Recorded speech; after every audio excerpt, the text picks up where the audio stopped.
Hello বন্ধুরা, তোমাদেরকে বলি এই জায়গাটা হচ্ছে ফাঁকা জায়গা, এমনি তেমন কিছু না, কিন্তু এই জায়গার সবথেকে বড় একটা হিস্ট্রি হচ্ছে, ইতিহাস আছে। সেটা হচ্ছে এই জায়গাটার নাম হচ্ছে সীতাকুঞ্জ। সীতাকুঞ্জ কেন বলে সেটা আমি তোমাদের বলি। সেটা হচ্ছে রাম লক্ষ্মণ যখন সীতাকে নিয়ে বনবাসে ছিলেন, যখন এখানে অযোধ্যায় এসেছিলেন,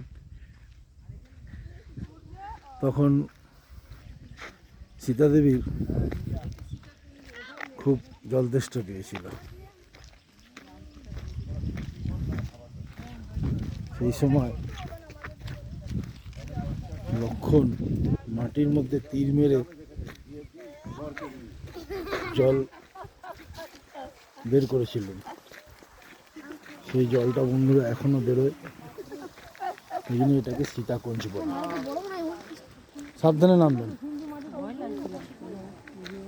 চলো তোমাদের বন্ধুরা জলটা দেখাই।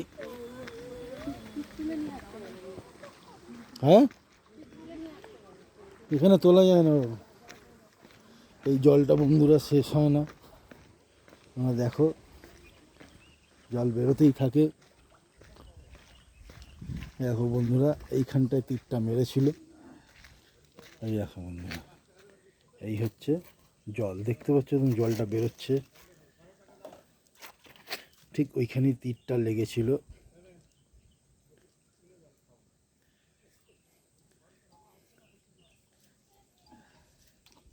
দেখতে পাচ্ছ বন্ধুরা। থ্যাংক ইউ বন্ধুরা, ভালো লাগলে একটু সাবস্ক্রাইব করে দিও, লাইক দিয়ে দিও। Thank you.